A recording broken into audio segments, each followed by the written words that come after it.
Hello students, welcome to national law training institute. तो students, आज हम रीजनिंग का सिलेबस स्टार्ट करेंगे जो कि आपके क्लैट के एग्जाम में आएगा। देखिए, क्लैट में आपके टोटल 120 क्वेश्चंस होते हैं एंड उन 120 क्वेश्चंस में से मैं आपको बोलूँगी कि अप्रॉक्सीमेटली 20% आपको रीजनिंग के सवाल मिलेंगे। एंड वो जो रीजनिंग के क्वेश्चंस है उसमें कौन कौन से टॉपिक है पहले तो मैं आपको वो बताऊंगी, और फिर आज एक टॉपिक हम स्टार्ट करेंगे एंड वो जो फर्स्ट टॉपिक है वो बहुत इंटरेस्टिंग टॉपिक होने वाला है।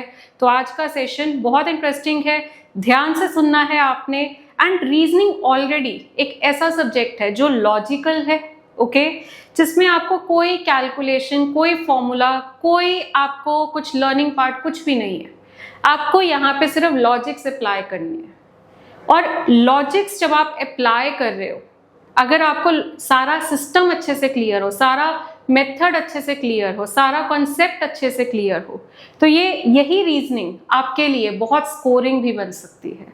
तो चलिए शुरुआत करते हैं। सबसे पहले तो देखिए, हमारा जो फाल्कॉन बैच क्लैट 2026 है, ये बैच रहेगा बिल्कुल फ्री आप सभी के लिए, जिसमें कि आप अपनी क्लैट की प्रिपरेशन हमारी एक्सपीरियंस्ड फैकल्टी के साथ बिल्कुल फ्री ऑफ कॉस्ट में कर सकते हैं। ओके, तो ये क्लैट की प्रिपरेशन आपके लिए ये एक फ्री बैच है जो कि हमारे इंस्टीट्यूट की तरफ से आप सभी क्लैट एस्पिरेंट्स के लिए स्टार्ट किया गया है। तो बच्चे, सबसे पहले तो देखिए, क्रिटिकल रीजनिंग का आज का सेशन जो है जिसमें हमने आर्ग्यूमेंट्स को डिस्कस करना है। तो ये क्रिटिकल रीजनिंग क्या है, जिसमें आपको बहुत ही क्रिटिकली सोचना पड़ेगा। और सोच एक ऐसी चीज होती है जो पर्सन टू पर्सन वेरी करती है, कि एक बंदा कुछ और सोच रहा है, दूसरा बंदा कुछ और सोच रहा है। और अगर हम थॉट वाइज देखें, कोई भी गलत नहीं है, हर किसी का ओपिनियन अपने नजरिए से सही है ना। तो प्रॉब्लम बच्चों को यहाँ पे ये आती है कि जब हम इन क्वेश्चंस को सॉल्व कर रहे हैं, किस तरह का ओपिनियन होना चाहिए, हमें खुद को किस तरह की पर्सनालिटी में रखना है, या फिर हम जो है हमारा जो थॉट प्रोसेस है वो कैसा होना चाहिए। तो ये चीज़ों की अगर आपको क्लैरिटी हो जाएगी तो इनके आंसर्स आपके बिल्कुल सही होने लग जाएंगे। तो चलिए, सबसे पहले तो मैं आपको थोड़ा सा सिलेबस बताना चाहूँगी और फिर हम शुरू करेंगे क्रिटिकल रीजनिंग। तो देखिए, हमारा जो सिलेबस है, देखिए आज हमारा रहेगा इंट्रोडक्शन टू आर्ग्यूमेंट्स। ओके, आज हमारा जो है इंट्रोडक्शन टू आर्ग्यूमेंट्स का चैप्टर है। तो पहले हम पढ़ेंगे आर्ग्यूमेंट्स को, उसके बाद हम पढ़ेंगे इन्फ्रेंस को, उसके बाद हम पढ़ेंगे एजम्पशंस को।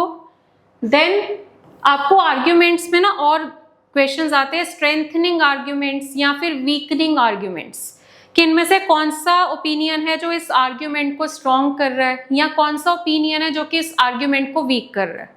उसके बाद cause and effect, principle based reasoning, logical consistency, तो ये सारा क्रिटिकल रीजनिंग से ही कनेक्टेड है।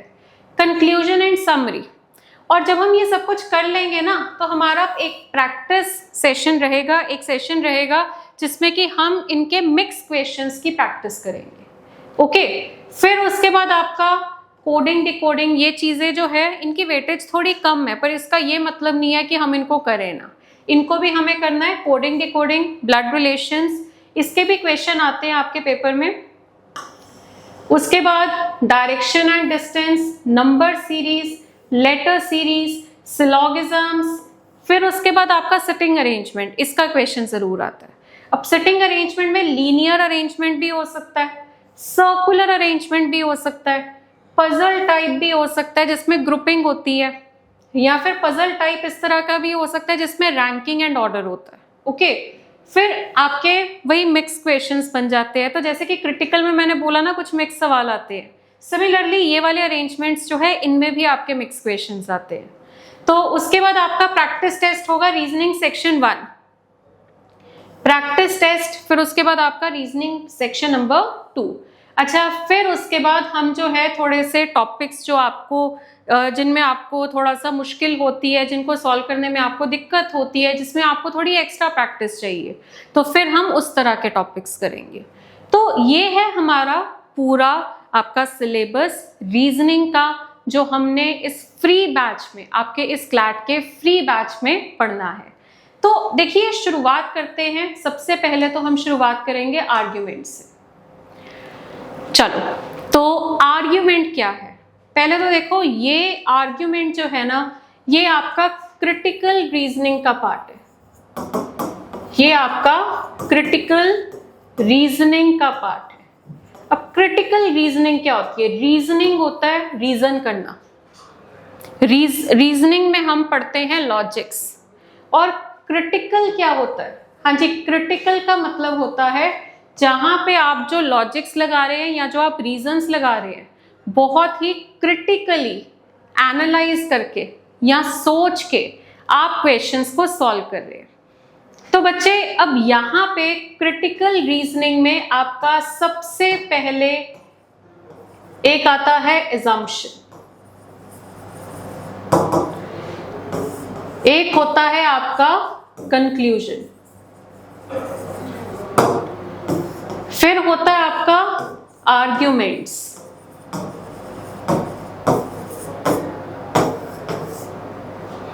फिर होता है आपका इन्फ्रेंस। तो ये अलग अलग तरीके की चीजें होती हैं। तो पहले हमने इन सबको इंडिविजुअली पढ़ना है, और फिर जब हम इनको इंडिविजुअली पढ़ लेंगे उसके बाद फिर हम इसके मिक्स क्वेश्चन करेंगे, पैराग्राफ बेस्ड क्वेश्चंस करेंगे। ठीक है, तो आज की जो शुरुआत है वो आर्ग्यूमेंट से होगी। तो आज का सेशन शुरू करने से पहले मैं आप सबको अपने बारे में बताना चाहूंगी। बच्चे, मेरा नाम है तन्वी एंड मैं लास्ट 13 ईयर्स से इस फील्ड में हूँ, और बहुत सारे बच्चों को मैंने रीजनिंग सब्जेक्ट में हेल्प करी है उनके रिस्पेक्टिव एग्जाम्स को क्रैक करने में। और अब आप सबकी मैं मदद करूंगी इस क्लैट एग्जाम में रीजनिंग का 100% स्कोर करने की कोशिश आप कर सको। तो चलिए, यहाँ पे शुरुआत मैंने जैसा कि बताया हम आर्ग्यूमेंट से करेंगे। तो देखिए, आर्ग्यूमेंट पहले तो एक सिंपल लैंग्वेज में मैं आपसे डिस्कस करना चाहूंगी। आर्ग्यूमेंट क्या होता है? आर्ग्यूमेंट होता है बहस करना। बहस कब होती है? पहले तो देखो कहाँ पे होती है। बहस होती है जैसे कि आपके और आपके फ्रेंड के बीच में। क्यों होती है? क्योंकि जब आप दोनों की सोच अलग होती है, जब आप दोनों का नजरिया अलग होता है। आर्ग्यूमेंट होता ही तभी है जब दो लोग हैं, दोनों का ओपिनियन एक दूसरे के ऑपोजिट है, तो फिर दोनों क्या करते हैं? दोनों करते हैं बहस। और जब बहस होती है उसी को हम क्या बोलते हैं? आर्ग्यूमेंट बोलते हैं। और जब वो बहस करेंगे वहां पे वो कर क्या रहे हैं? एक्चुअली अपने आप को जस्टिफाई कर रहे हैं। उनकी कोशिश है कि दूसरा बंदा उनके नजरिए को माने। समझ रहे हो? तो आर्ग्यूमेंट का मेनली मीनिंग क्या है? आर्ग्यूमेंट का मतलब होता है जस्टिफाई करना।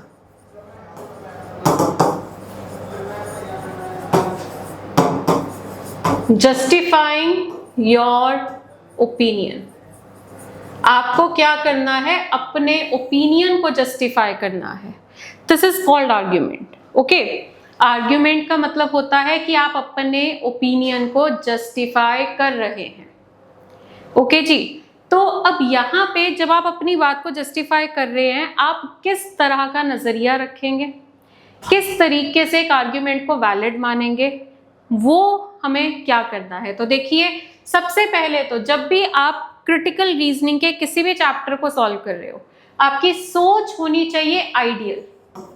आइडियल पर्सन की तरह आपने सोचना है, या फिर बैलेंस्ड पर्सन की तरह आपने सोचना है। बैलेंस्ड थॉट प्रोसेस आपका होना चाहिए।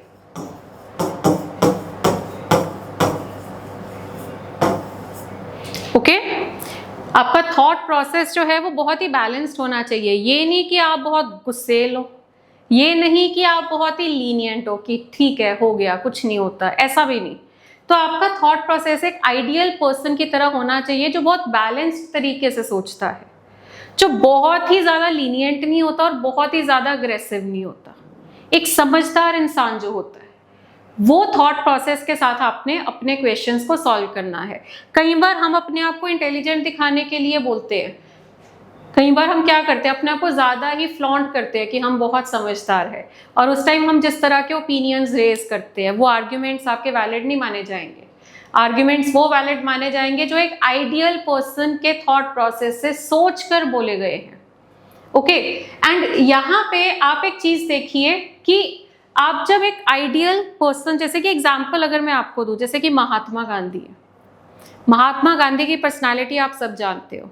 तो महात्मा गांधी कैसे सोचते थे, बहुत ही जल्दी लड़ने नहीं लग जाते थे और चुपचाप बर्दाश्त भी नहीं करते थे। समझ रहे हो, एक इंसान जो समझदारी से सिचुएशन को हैंडल करता है।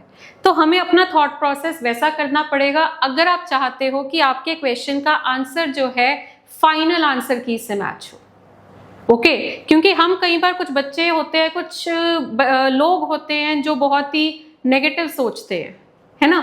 तो अगर आप उस तरीके से सोच के आंसर मार्क कर दोगे, आप अपने नजरिए में तो ठीक हो जाओगे, पर आंसर की से आंसर मैच नहीं होगा तो आंसर तो गलत हो जाएगा ना, उसका क्या फायदा। तो पहले आपको ये जानना है कि आपको किस पर्सनालिटी में अपने आप को रखना है। तो एक बहुत ही आइडियल थॉट प्रोसेस होना चाहिए, बैलेंस्ड तरीके से हमने सोचना है, ठीक है। और इसके बाद कौन सा आर्ग्यूमेंट है जो वैलिड माना जाएगा।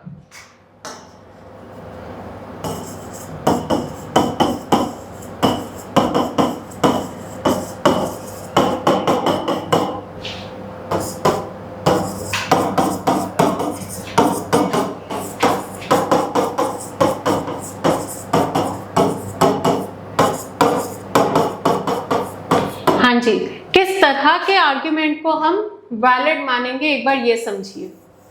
तो बच्चे, आपका पहला जो पॉइंट आपने क्वेश्चन में देखना है वो ये है कि सिंपल रीड करिए, जस्ट रीड द आर्ग्यूमेंट। आपको जो जस्टिफिकेशन दी जा रही है सिंपली उसको पढ़िए। Okay, just read the argument and you will have an intuition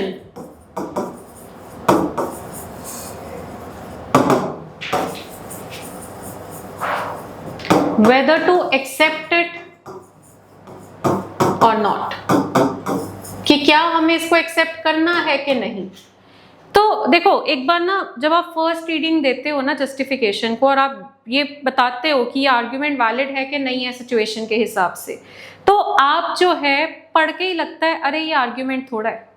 तो फर्स्ट थॉट प्रोसेस तो ये है कि आप बस पढ़ो, और अगर आपको पढ़ के लग रहा है कि वो आपकी जो है आर्ग्यूमेंट वैलिड ही नहीं है, आपको देख के ही लग रहा है, तो आप उसको गलत कर दोगे। मतलब आप कई बार पढ़ के इतने कॉन्फिडेंट हो जाते हो कि ये आर्ग्यूमेंट थोड़ा है, ये जस्टिफिकेशन थोड़ा है।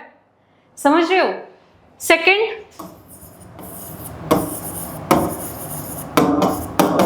will the predicted consequence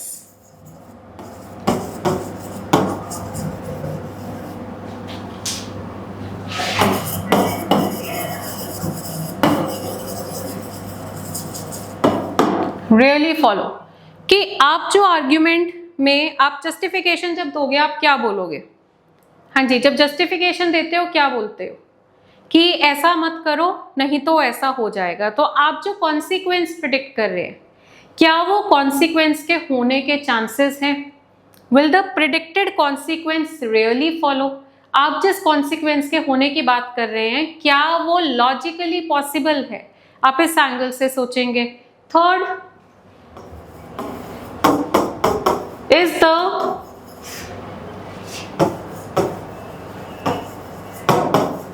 predicted consequence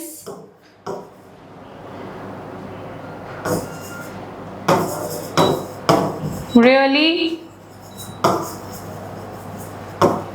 desirable or harmful, कि आप जिस कॉन्सिक्वेंस को प्रिडिक्ट कर रहे हैं क्या वो डिजायरेबल है। मतलब आप अगर कह रहे हो कि हाँ मैं अपनी बात सही रख रहा हूं क्योंकि ऐसा होगा, तो मैं जो कॉन्सिक्वेंस प्रिडिक्ट कर रही हूँ उससे किसी का कोई नुकसान तो नहीं हो रहा, वो किसी के लिए हार्मफुल तो नहीं है। ये हमें देखना है। डिजायरेबल तभी होगा अगर वो किसी के लिए हार्मफुल नहीं होगा। Okay, is the predicted consequence really desirable या फिर हार्मफुल है, ये आपको चेक करना है। चलिए नेक्स्ट अब हम देखेंगे are the statement and argument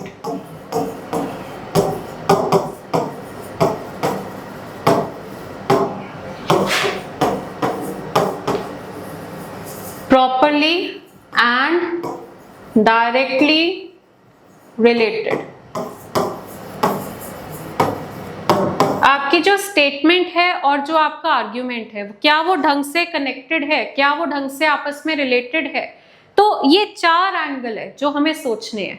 अच्छा, आर्ग्यूमेंट का एक रियल लाइफ एग्जांपल बताती हूँ। देखो अभी मैंने एग्जांपल्स दे रही थी आपको आर्ग्यूमेंट के, अभी हम क्वेश्चन करेंगे ना, आपको क्वेश्चन करने में दिक्कत ही नहीं होगी अगर हम थोड़ा अच्छा बेस बना लेंगे, अच्छे से समझ लेंगे कि आर्ग्यूमेंट होता क्या है। तो सबसे पहले तो देखिए, आप जब इसके क्वेश्चंस करेंगे उससे पहले आपको खुद को किस सिनेरियो में रखना है।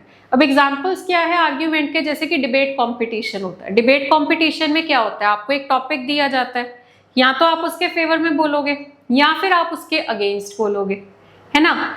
सेकंड एग्जांपल है जैसे कि भाई बहन आपस में बहस करते हैं, है ना, हस्बैंड वाइफ आपस में बहस करते हैं, 2 दोस्त आपस में बहस करते हैं, है ना। क्यों? क्योंकि उनके बीच में डिसएग्रीमेंट होता है, एक दूसरे की बात नहीं मानते हैं।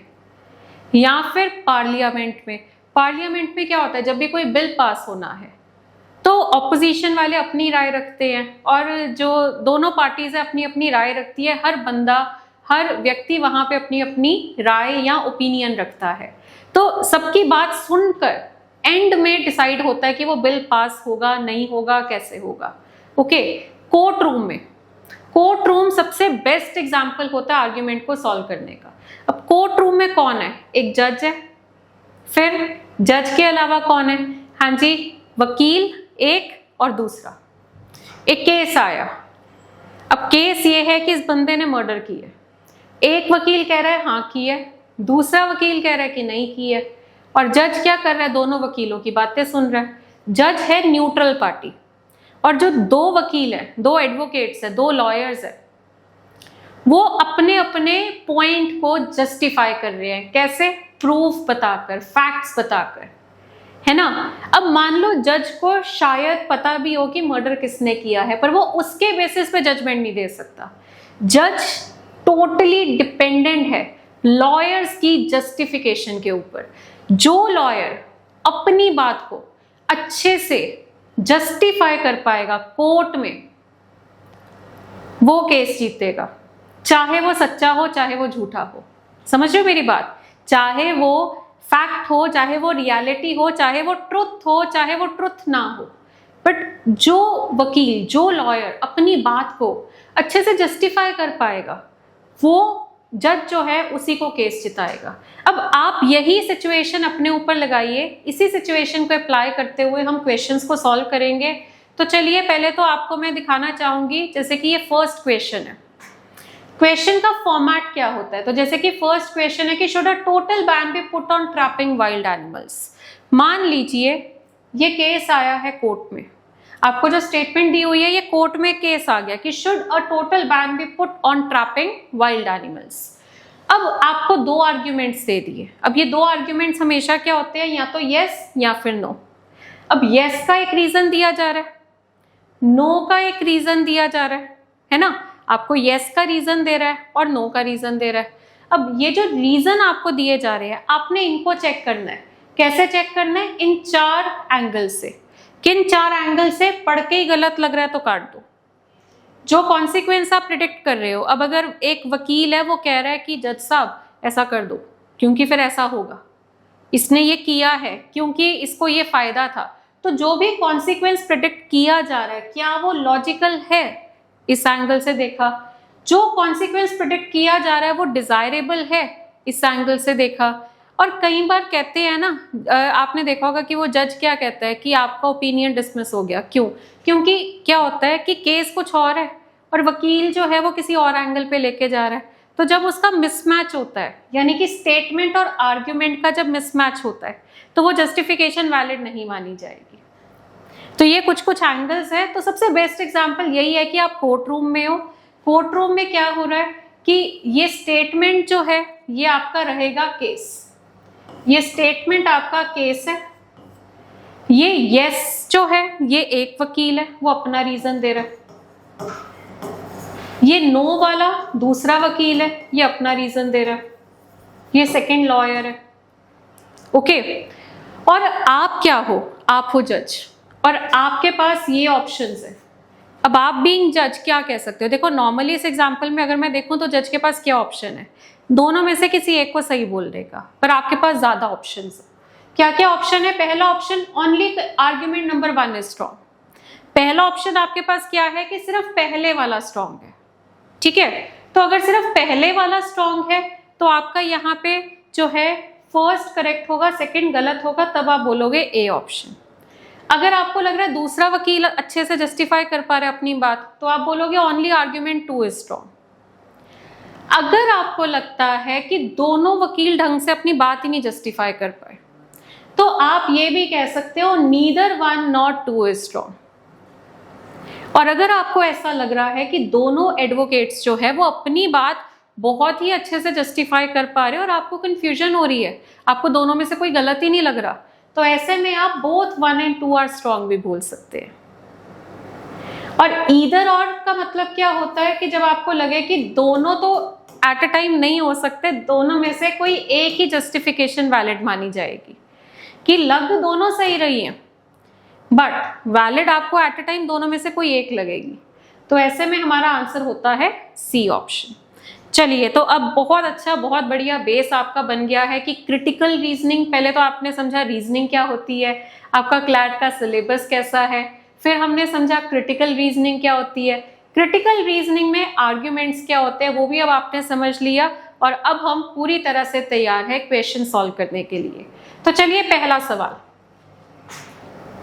Should a total ban B put on trapping wild animals. देखो आर्ग्यूमेंट में बड़ी कॉमन मिस्टेक है, क्या, जैसे ही नजर पड़ी क्वेश्चन मार्क पे आप क्या सोचते हो, आप अपनी सोच लगाते हो, आप ये सोचते हो कि क्या टोटल बैन लगाना चाहिए, मतलब वो आप ऐसा फील करते हो कि ये क्वेश्चन जैसे आपसे पूछा जा रहा है, ये आपसे नहीं पूछा जा रहा, आप न्यूट्रल रहो, ठीक है। आप क्या करते हो, आप इसको पढ़ते हो, आप सोचते हैं हाँ होना चाहिए, या सोचते हो नहीं होना चाहिए, और अपनी यस और नो से इन्फ्लुएंस होके आंसर मार्क करते हो।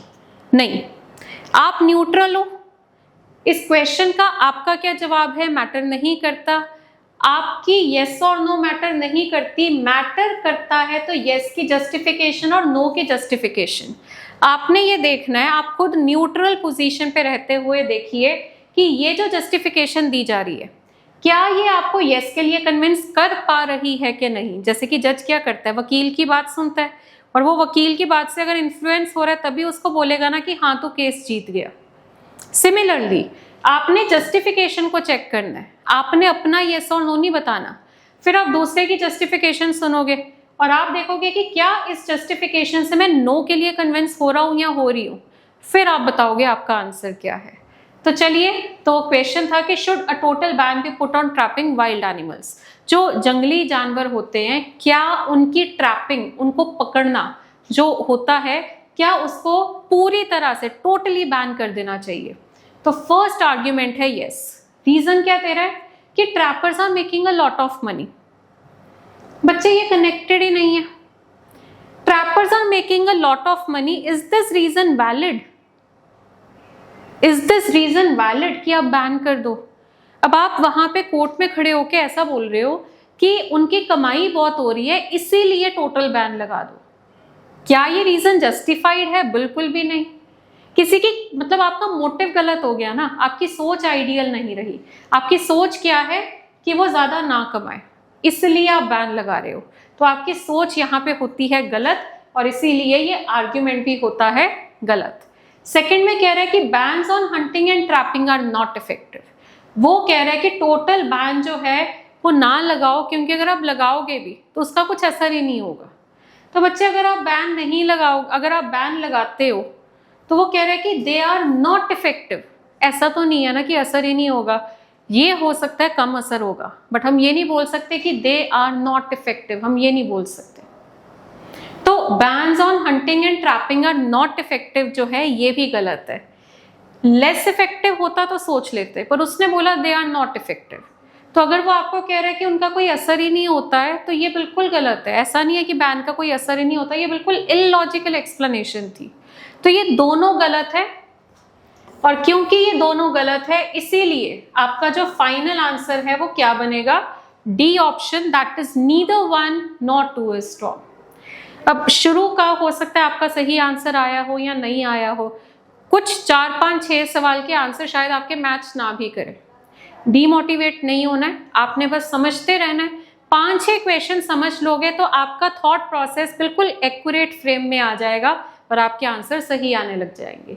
ठीक है, क्योंकि मैंने बताया ना, person to person opinion vary करता है, सोच वेरी करती है। तो आपको हमें एक ब्रैकेट में लेके आना है, आपकी सोच को हमें एक ब्रैकेट में लेके आना है, और वो ब्रैकेट है जिस हिसाब से आपकी आंसर की होगी। आपका जो क्लैट के पेपर में रीजनिंग के क्वेश्चन होंगे उसकी आंसर की किस थॉट प्रोसेस से है, उस थॉट प्रोसेस में हमें आपको लेके आना है। तो चलिए आगे बढ़ते हैं नेक्स्ट क्वेश्चन की तरफ। सेकंड देखिए, should military service be made compulsory in our country? क्या हमें मिलिट्री सर्विस को कंपल्सरी करना चाहिए हमारी कंट्री में? ये बताइए। हाँ जी, ये वाला देखिए, मिलिट्री सर्विस क्या होता है? मिलिट्री आप सब समझते हैं, आर्मी एक तरह से ज्वाइन करना। तो वो कह रहे हैं कि क्या हमें अपने देश में सबके लिए कंपल्सरी कर देना चाहिए? फर्स्ट कह रहा है नहीं। रीजन क्या दे रहा है? It is against the policy of non violence. Argument पहला है नहीं। रीजन क्या दिया? क्योंकि ये नॉन वायलेंस की पॉलिसी के अगेंस्ट है। पहले तो मेरी बात सुनो, they are not connected, connected ही नहीं है। क्यों? मिलिट्री सर्विस में क्या होता है? आपके देश को बचाना। वहां पे जो आर्मी के बंदे हैं वो आपकी कंट्री को बचा रहे हैं। वो कोई वहां पे वायलेंस नहीं कर रहे हैं। वो वहां पे क्या कर रहे हैं कि अगर आप बॉर्डर पे अगर कोई आप पे अटैक करेगा तो वो अटैक को रोकेंगे, वो डिफेंस होता है। और ये कैसे कनेक्ट कर रहा है कि मिलिट्री सर्विस को कंपलसरी नहीं करना क्योंकि उसमें लड़ाई होती है, नॉन वायलेंस होती है। तो बच्चे सॉरी, नॉन वायलेंस नहीं, उसमें वायलेंस होती है, ये कहना चाहता है। तो बच्चे वायलेंस होता है दंगे। तो आर्मी वाले दंगे नहीं करते हैं, आर्मी वाले दंगे होने से रोकते हैं। तो ये बिल्कुल गलत है क्योंकि they are not connected, connect ही नहीं हो रहे। सेकेंड में क्या कह रहे हैं? Every citizen should protect his country. As an opinion ये बात सुनने में बहुत अच्छी लग रही है, बट ये लॉजिकल नहीं है। Will the predicted consequence really follow? Is it really desirable? No. Every, आपके देश में जितने लोग हैं सबको क्या वहां पे आप बॉर्डर पे बिठा दोगे क्या? देश में फिर बचाओगे किसको? बॉर्डर, सब बॉर्डर में बैठ जाएंगे तो देश के अंदर तो कोई बचा ही नहीं। किसको बचा रहे हो? हर बंदा थोड़ा आर्मी ज्वाइन कर लेगा। Every citizen should protect his country, इस रीजन से कह रहा है कि मिलिट्री सर्विस को कंपल्सरी कर दो। तो ये तो देखो आपकी एक इकोनॉमी कैसे चलती है। हर तरह के सेक्टर में लोग हैं, एक ही तरह का काम सारे नहीं करते। कुछ लोग एग्रीकल्चर में हैं, कुछ लोग आईटी सेक्टर में हैं, कुछ लोग जो है डॉक्टर हैं, कुछ लोग जो है वो काउंसलर्स हैं। हर तरह का काम जो है वो डिस्ट्रीब्यूटेड है। एक ही काम सारे थोड़ा करते और उससे देश नहीं चल पाएगा। ओके, तो सेकंड वाला भी गलत है। तो ये दोनों आपके जो है आर्ग्यूमेंट, जो जस्टिफिकेशन दी हुई है, they are not strong enough. ये दोनों गलत है। तो आंसर इसका क्या होगा? Neither one not to.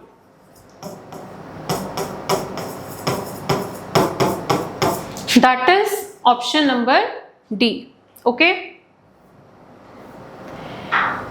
आगे देखिए, स्टेटमेंट आपको क्या दी हुई है कि should all the remote parts of our country be connected by road. इसको करने से पहले मैं जरा इस वर्ड पे स्ट्रेस देना चाहूंगी, रिमोट पार्ट्स क्या है। अब आप जब इस क्वेश्चन को पढ़ोगे आपके माइंड में आता है विलेजेस, कि मैं विलेजेस की बात कर रही हूँ। बच्चे, मैं विलेजेस की बात ही नहीं कर रही। Villages are a part of remote parts, but सिर्फ विलेजेस नहीं होते हैं। अगर वो रिमोट पार्ट्स आपको कह रहा है तो इसका मतलब क्या है कि ऐसे एरियाज जो बहुत मतलब कनेक्टेड ही नहीं है आपके देश से, जैसे कि ट्राइबल एरियाज होते हैं, वहाँ कोई रोड नहीं है, कनेक्टिविटी नहीं है, वो जंगल सा है, उसके अंदर लोग रह रहे हैं, किसी को पता भी नहीं है यहाँ लोग रह रहे हैं। समझ रहे हैं कि ये होते हैं रिमोट पार्ट्स। विलेजेस भी हैं पर कुछ विलेजेस तो ऐसे होते हैं ना, वहां पे रोड्स भी है, लोग भी जा रहे हैं, प्रॉपर आपका कंट्री का कंट्रोल है उन विलेजेस पे। वो विलेजेस नहीं, कुछ ऐसे विलेजेस है जो बिल्कुल दूर है, कनेक्टेड ही नहीं है देश से, उनको हम रिमोट पार्ट्स बोलते हैं, रिमोट, दूर दराज। ओके, तो should all the remote parts of a country be connected by road? तो पहला कह रहा है नहीं करना चाहिए। अब आप कहते हो, अब आपके मन में इस टाइम मुझे पता है क्या आ रहा होगा, आप सोचोगे क्यों नहीं करना चाहिए, फायदा भी तो होगा। ये जो इफ एंड बट का थॉट आता है ना, ये तब आता है जब मुझे येस और नो में से किसी एक को सिलेक्ट करना है। बट लकीली मेरे पास बोथ का भी तो ऑप्शन है, मैं नो और येस दोनों को टिक कर सकती हूँ। तो अगर हमारे पास नो और येस दोनों का ऑप्शन है, तो इसका मतलब क्या है कि हमें सिर्फ जस्टिफिकेशन देखनी है। हमें इस प्रॉब्लम में नहीं जाना कि किसको सिलेक्ट करें, किसको चुने। वी आर नॉट चूजिंग, हम यहाँ चूज नहीं कर रहे, हम यहाँ चेक कर रहे हैं। ठीक है, तो चलिए रीजन क्या दिया नो का, it will disturb the peaceful simple life of the villagers. Okay, कि ये जो पीसफुल सिंपल लाइफ है जो विलेजर्स की, ये डिस्टर्ब होती है। तो पॉइंट इज वैलिड, बिल्कुल वैलिड है कि रिमोट पार्ट्स को अगर आप कनेक्ट कर दोगे तो जो विलेजर्स की सिंपल लाइफ है वो पीसफुल नहीं रहेगी, वो सारी डिस्टर्बेंस क्रिएट हो जाएगी। बिल्कुल सही है, रिमोट पार्ट्स तभी बोल रहे हैं ना कनेक्टेड नहीं है, और अगर वो कनेक्टेड नहीं है तो इसका मतलब क्या है कि आप वहां डिस्टर्बेंस क्रिएट करोगे। Point is valid, justification valid है इंपॉर्टेंटली। अगला कह रहा है should all the remote parts of a country be connected by road? कह रहा है हाँ करो, वकील कह रहा है करो। क्यों करो? क्योंकि जल्दी करो। Is it justification? ये तो जस्टिफिकेशन ही नहीं है। वो कह रहा है हाँ करो, क्यों करो? It must be done immediately, बस कर दो एकदम से। तो ये तो मतलब, अब आप कहोगे मैम यस तो स्ट्रांग है, यस बिल्कुल स्ट्रांग है यहाँ पे कि अगर वो कनेक्ट होंगे वहां पे डेवलपमेंट होगी, फायदा होगा। बट वो बोले तो सही, वकील बोल ही नहीं रहा, एडवोकेट बोल ही नहीं रहा, वो तो इस तरह से बोला it must be done immediately. तो जब वो बोल ही नहीं रहा है तो आप तो देखो न्यूट्रल हो, आप तो टोटली डिपेंडेंट हो जस्टिफिकेशन के ऊपर। और अगर जस्टिफिकेशन ही लैक कर रही है तो आप हेल्पलेस हो, आपको इसको गलत करना पड़ेगा। तो फर्स्ट वैलिड है, सेकंड गलत है। आंसर होगा इसका option number A, right. So I hope आपको क्लियर हो गया होगा। चलिए आगे बढ़ते हैं। अब हमारी स्पीड भी बढ़ेगी क्योंकि अब आपका थोड़ा क्लैरिटी बढ़ गई है पहले से और अंडरस्टैंडिंग बढ़ गई है। अब आपके आंसर भी ठीक आने लग जाएंगे। तो चलिए नेक्स्ट क्वेश्चन देखिए, should government jobs in rural areas have more incentives? कि जो गवर्नमेंट जॉब्स होती हैं रूरल एरियाज की, कि क्या उनका इंसेंटिव ज्यादा होना चाहिए? तो पहला आर्ग्यूमेंट कह रहा है यस। तो देखो जरा चेक करिए, आपको कह रहे हैं should government jobs in rural areas have more incentive, कि अगर आपकी गवर्नमेंट जॉब जो है वो रूरल एरियाज में लग रही है तो आपको सैलरी के अलावा कुछ एक्स्ट्रा इंसेंटिव मिलना चाहिए। तो पहला एडवोकेट कह रहा है, लॉयर कह रहा है यस। हाँ, रीजन क्या दे रहा है कि इंसेंटिव जरूरी है ताकि लोग वहां जॉब करें। तो बात सही है, नॉर्मली लोग रूरल एरियाज में काम करने के लिए नहीं मानते।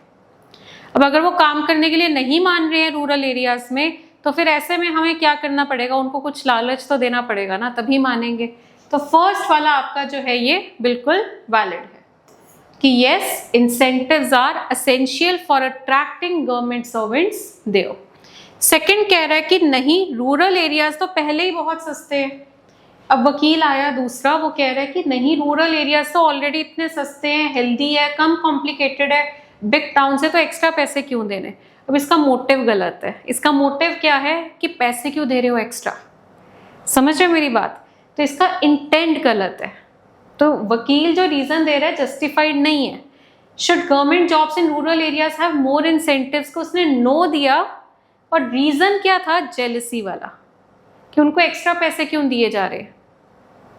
ओके, तो सेकंड वाला गलत है, फर्स्ट वाला सही है। आंसर होगा ऑप्शन नंबर ए। चलो नेक्स्ट, हाँ जी, फिफ्थ वाला देखिए। स्टेटमेंट में क्या कह रहा है, should religion be taught in our school? क्या रिलीजन को हमें स्कूल्स में पढ़ाना चाहिए? फर्स्ट कह रहा है नहीं। रीजन क्या दे रहा है कि ours is a secular state. और दूसरा कह रहा है yes, teaching religion helps inculcate moral values among children. तो बताइए इसका आंसर।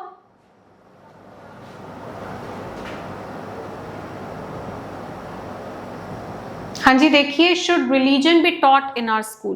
पहला कह रहे हैं नहीं पढ़ाना चाहिए। क्यों नहीं? क्योंकि हमारी सेकुलर स्टेट है। कनेक्ट ही नहीं हो रहा स्टेटमेंट से। स्टेटमेंट में उसने कोई ये थोड़ा बोला हिंदुज्म भी टॉट या सिखिज्म भी टॉट, क्रिश्चियनिटी भी टॉट या इस्लाम भी टॉट। उसने कोई स्पेसिफिक रिलीजन थोड़ा बोला है कि आप उसको कंडेम करो कि नहीं हमारी सेकुलर स्टेट है, हम एक रिलीजन नहीं पढ़ा सकते हैं। उसने बोला है शुड रिलीजन, उसने कॉमन नेम यूज किया। और अगर कॉमन नेम यूज किया जा रहा है तो यहाँ पे उसने सेकुलर स्टेट बोला है। तो बच्चे, सेकुलर स्टेट जो है आपकी है, और वो भी तो कोई स्पेसिफिक थोड़ा, वो कॉमन नेम ही यूज कर रहा है, तो ये कनेक्टेड ही नहीं है। वो जर्नली बोल रहा है रिलीजन पढ़ाना चाहिए, और आप कह रहे हो नहीं हमारी सेकुलर स्टेट है, हम कोई एक थोड़ा रिलीजन पढ़ाएंगे, तो वो एक पढ़ाने की बात भी नहीं कर रहा। So they are not related. First बिल्कुल ही गलत है। सेकेंड में कह रहा है yes teaching religion helps inculcate moral values among children. Religion पढ़ाने से उनके अंदर मॉरल वैल्यूज आती है। Okay, teaching religion helps inculcate moral values among children, बिल्कुल सही बात है। रिलीजन पढ़ाने से बेनिफिट ये होता है कि बच्चों को उनके अंदर मॉरल वैल्यूज आती है कि एज अ ह्यूमन हमें क्या करना चाहिए, एज अ ह्यूमन हमारे लिए क्या सही है, इंसानियत के नाते हमें क्या नहीं करना चाहिए। तो ये सारी समझ जो है ये रिलीजन से आती है। तो सेकंड वाला सही है, फर्स्ट वाला गलत है। तो आंसर इसका क्या होगा? Option number B, that is only two follows, right. चलिए नेक्स्ट, सिक्स्थ क्वेश्चन। आपको स्टेटमेंट दी है कि should non vegetarian food be totally banned in our country, कि क्या नॉन वेजिटेरियन फूड जो है उसको हमें पूरी तरह से बैन कर देना चाहिए। तो पहला आर्ग्यूमेंट कह रहा है यस। रीजन क्या दे रहा है? महंगा होता है। Is the reason justified? Just because एक चीज एक्सपेंसिव है डजंट मीन कि आप बोलो कि वो आप बैन ही कर दो। Expensive is not the cause कि आप किसी चीज को बैन कर दो। तो एक्सपेंसिव है इसका ये मतलब नहीं है कि हम उसको बैन कर देंगे, ठीक है। तो ये बिल्कुल ही गलत है। जस्ट बिकॉज कि ये महंगा है, लोग अफोर्ड नहीं कर पाएंगे, तो वो लोग नहीं खरीदेंगे। बट जो अफोर्ड कर सकता है उसको थोड़ा हम रिस्ट्रिक्ट करेंगे कि आप इसको मत खरीदिए जस्ट बिकॉज वो महंगा है। तो वो लोगों की अफोर्डेबिलिटी के ऊपर है। But just because if a thing is expensive doesn't mean कि आप उसको बैन कर दोगे। तो ये पहला बिल्कुल ही गलत है। सो सेकेंड आर्ग्यूमेंट है कि no, nothing should be banned in a democratic country. अब nothing should be banned in a democratic country का मतलब क्या है कि एक जो डेमोक्रेटिक कंट्री है वहां पे आप कुछ बैन ही नहीं कर सकते। But is it true? आपकी एक डेमोक्रेटिक कंट्री है तो क्या आपकी कंट्री में कुछ बैंड ही नहीं है? बहुत चीजें बैंड है जिनका नुकसान होता है। तो सेकेंड वाला जो है एज एन ओपिनियन, मतलब अगर हम एज अ जस्टिफिकेशन देखें तो ये गलत है। ये नो को जस्टिफाई नहीं कर रहा। अगर वो कह रहा है कि nothing should be banned in a democratic country, इसका ये मतलब नहीं है कि आप कह दो कि नॉन वेजिटेरियन फूड जो है वो बैन नहीं करना चाहिए। ओके, रीजन जस्टिफाइड नहीं है, राइट। तो आपके ये दोनों के दोनों गलत है। तो आंसर होगा इसका ऑप्शन नंबर डी। आप यहाँ पे इंस्टेड ऑफ कि आप ये देखो कि येस और नो से आपकी स्टेटमेंट कनेक्ट हो रही है कि नहीं हो रही है, इसकी बजाय आप जस्टिफिकेशन देखिए। टोटली जस्टिफिकेशन हम चेक कर रहे हैं कि जस्टिफिकेशन स्ट्रॉन्ग है कि नहीं है फॉर देयर रिस्पेक्टिव येस और नो। ओके, आगे बढ़ते हैं। Next, should films be included in the concurrent list. वो कह रहे हैं कि क्या हमें फिल्म्स को कंकरेंट लिस्ट में इंक्लूड करना चाहिए। पहले तो कंकरेंट लिस्ट होती क्या है? देखो, 3 लिस्ट होती है, एक है यूनियन, एक है स्टेट, एक है कंकरेंट। यूनियन लिस्ट में जो आइटम्स कवर होंगी उनके ऊपर जो डिसीजन है सारा का सारा यूनियन गवर्नमेंट का रहेगा। स्टेट लिस्ट में जो आइटम्स कवर होंगी उनका सारा डिसीजन जो है वो स्टेट गवर्नमेंट का रहेगा। और जो कंकरेंट लिस्ट में आइटम्स कवर होंगी उनका सारा डिसीजन जो है वो यूनियन गवर्नमेंट भी लेगी और स्टेट गवर्नमेंट भी लेगी। तो ये 3 लिस्ट होती हैं आपकी। तो पहला आर्ग्यूमेंट है yes, it will give respect to the views of the state. तो वो कह रहा है पहला आर्ग्यूमेंट कि हाँ जी, इससे जो स्टेट का व्यू है उसको रिस्पेक्ट मिलेगी, डेफिनेटली मिलेगी, क्योंकि कंकरेंट लिस्ट में स्टेट का व्यू मैटर करता है, क्योंकि स्टेट गवर्नमेंट का रोल मैटर करता है। तो पहला आर्ग्यूमेंट बिल्कुल सही है। सेकंड में कह रहा है कि it will Detroit the standard of films, कि वो कह रहा है कि अगर आप कंकरेंट लिस्ट में फिल्म्स को ऐड कर दोगे ना तो जो आपकी फिल्म्स है उनका स्टैंडर्ड जो है वो खराब हो जाएगा। कैसे? Will the predicted consequence really follow? No. वो कह रहा है कि स्टैंडर्ड खराब हो जाएगा। कैसे ही हो जाएगा? तो ये तो बिल्कुल ही गलत है। फर्स्ट सही है, सेकंड गलत है। लिस्ट में, इस लिस्ट में किसी आइटम को डालने से उसका स्टैंडर्ड कैसे खराब होगा? मतलब इसका कोई रीजन ही नहीं आ रहा किसी के माइंड में। तो फर्स्ट सही है, सेकंड गलत है, तो आंसर होगा इसका ऑप्शन नंबर ए। अगला देखेंगे। अच्छा, यहां पे आपको एक पॉइंट बताऊंगी मैं, बड़ा important. Should there be only one university throughout India, कि पूरे इंडिया की क्या एक सिंगल यूनिवर्सिटी होनी चाहिए? पूरे देश की, पूरे इंडिया की क्या एक सिंगल यूनिवर्सिटी होनी चाहिए? तो पहला आर्ग्यूमेंट कह रहा है यस। रीजन क्या दे रहा है? This is the only way to bring about uniformity in educational standards. गलत। देखो, आपको जब भी आपकी जस्टिफिकेशन में ओनली वर्ड मिले, इम्पॉसिबल वर्ड मिले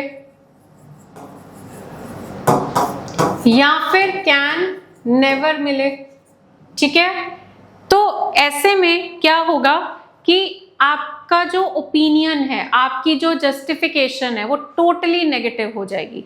ओनली एक नेगेटिव मीनिंग जनरेट करता है और एक आइडियल पर्सन कभी भी इन शब्दों का इस्तेमाल नहीं करेगा। तो ये वर्ड्स जो है, ये वर्ड्स खुद में ही एक नेगेटिव ओपिनियन जनरेट करते हैं, नेगेटिव जस्टिफिकेशन जनरेट करते हैं। तो आप इन वर्ड्स को देखते ही इसको, मतलब कई बार स्टेटमेंट की वजह से आपका कनेक्शन भी बनता है इन वर्ड्स का, but most of the times ये ओनली, इम्पॉसिबल या कैन नेवर वर्ड जब भी आएगा ना, वो वाली जस्टिफिकेशन आपकी गलत ही होगी। अब देखो उसने क्या बोला, this is the only way to bring about uniformity in educational standards. Only, कि बस यही तरीका है और कोई तरीका ही नहीं है, तो बिल्कुल ही गलत बोल रहा है वो। और भी तरीके हैं, ये one of the best methods हो सकता था, बट आप ये नहीं कह सकते कि this is the only method. Second में कह रहा है कि no, this is administratively impossible, कि ये इम्पॉसिबल है एडमिनिस्ट्रेटिवली। तो बच्चे ये भी गलत है, ये भी नेगेटिव मीनिंग जनरेट कर रहा है कि ये हो ही नहीं सकता। क्यों नहीं हो सकता? मुश्किल है, इम्पॉसिबल तो नहीं है ना। तो दोनों ही गलत है, इसीलिए इसका आंसर होगा neither one nor two follows. Okay, आगे देखते हैं। हाँ जी, नेक्स्ट में आपको स्टेटमेंट दी हुई है कि should mercy death B legalised, क्या हमें मर्सी डेथ को लीगलाइज कर देना चाहिए? तो फर्स्ट आर्ग्यूमेंट क्या है? यस। अब मर्सी डेथ क्या होती है कि देखो, आपने कई बार सुना होगा कि कभी कोई पेशेंट है, मोस्टली ओल्ड एज में होता है, कि उनका पूरा ऑर्गन फेलियर हो चुका है और वेंटिलेटर पे, और हमने कई बार सुना है, कहते हैं कि वेंटिलेटर से ही चल रही है बॉडी, अगर वेंटिलेटर उतार दिया तो बॉडी खत्म, है ना। तो वो क्या है कि मतलब कि वो लाइफ थोड़ा है कि अगर वेंटिलेटर से बॉडी जो है फंक्शन कर रही है, तो वो होती है मर्सी डेथ, कि जब आपको लग रहा है कि कोई स्कोप ही नहीं है बचने का, अंदर कुछ बचा ही नहीं है, ऑर्गन सब फेल हो गए हैं, और अगर आप मतलब सोचो कि कोई हील होने का 1% चांस भी नहीं है, तो ऐसे केस में आप खुद ही ऐसे बंदे को डेथ दे दो। ओके, मर्सी डेथ, मर्सी का मतलब क्या होता है? तरस खा के। ओके, तो चलिए आर्ग्यूमेंट नंबर 1, वो कह रहा है यस, इसको इंडिया में, इंडिया तो नहीं बोला, चलो सिंपली बोल रहा है लीगलाइज, तो हाँ वो कह रहा है कि इसको लीगलाइज कर दीजिए। रीजन क्या दे रहा है कि जो पेशेंट बहुत ही ज्यादा सफर कर रहा है, patients undergoing terrible suffering and having absolutely no chance of recovery, जो पेशेंट बहुत ही बुरी तरह से सफर कर रहे हैं और कोई चांस ही नहीं है रिकवरी का, उसको हम लिबरेट कर देंगे from suffering through mercy death. उसको हम जो है मर्सी डेथ देके लिबरेट कर देंगे। जस्टिफिकेशन बहुत स्ट्रांग है क्योंकि उसने फैक्ट्स क्लियर किए। किस केस में बोला है? टेरिबली सफर कर रहा है एंड कोई चांस नहीं है रिकवरी का। ओके, तो उसको हम लिबरेट कर देंगे। Right, chance, no chance of recovery, तो ये आर्ग्यूमेंट जस्टिफाइड है। सेकंड में क्या बोला? No, even mercy death is a sort of killing and killing can never be legalized. देखो बात तो ये भी सही है, अब ये इफ एंड बट वाली बात नहीं रही, ये बात आ जाती है जस्टिफिकेशन की। तो यहाँ दोनों जस्टिफिकेशन स्ट्रांग है। पहला कह रहा है कि अगर रिकवरी का चांस ही नहीं है तो आप लिबरेट कर दीजिए, और दूसरा कह रहा है कि देखो मर्सी डेथ ठीक है बट वो भी तो एक तरह से मारना ही है, और मारना तो हम किसी भी सिनेरियो में लीगलाइज कर ही नहीं सकते। तो बात तो ये भी सही है। तो इसका आंसर क्या होगा? Both 1 and 2, both 1 and 2 follows. Okay, दोनों सही है। आगे बढ़ते हैं नेक्स्ट क्वेश्चन की तरफ। वो कह रहा है कि should there be a world government, क्या पूरे वर्ल्ड की एक सिंगल गवर्नमेंट होनी चाहिए? तो आर्ग्यूमेंट कह रहा है पहला yes, it will help in eliminating tensions among the nations, और सेकंड कह रहा है कि no, then only the developed countries will dominate in the government. World government क्या है? देखो हर कंट्री की अपनी गवर्नमेंट होती है, इंडिया की अलग है, यूएसए की अलग है ना, सबकी अपनी अपनी गवर्नमेंट है। वो कह रहे हैं सबकी अपनी गवर्नमेंट ना हो, पूरे वर्ल्ड की, पूरे ग्लोब की, सभी कंट्रीज की एक सिंगल रूलिंग गवर्नमेंट हो। तो इसके लिए पहली जस्टिफिकेशन है कि हाँ होनी चाहिए, उससे टेंशंस एलिमिनेट होंगी। Is it? सोच के देखो, बिल्कुल भी नहीं। टेंशंस एलिमिनेट होंगी तो ये चीज तो देखो कम हो सकती है, एलिमिनेट नहीं होगी। अब आपके देश में ही देखो, हर स्टेट की अपनी गवर्नमेंट होती है, तो क्या इंटर स्टेट कॉन्फ्लिक्ट्स नहीं होते हैं? होते हैं। टेंशन कैसे कम होएगी? बल्कि उसमें तो क्या होता है, टेंशनें बढ़ जाती हैं। सब जो है यहाँ पे जो है नेशंस जो है आपके यहाँ पे जितने भी पूरे वर्ल्ड में है ना, तो वो सबकी अगर एक ही गवर्नमेंट होगी तो वो गवर्नमेंट कुछ को डोमिनेट करेगी, कुछ के फेवर में रहेगी, तो उन सभी नेशंस की आपस में जो है वो नफरत बढ़ेगी, बल्कि कम नहीं होगी, बढ़ सकती है।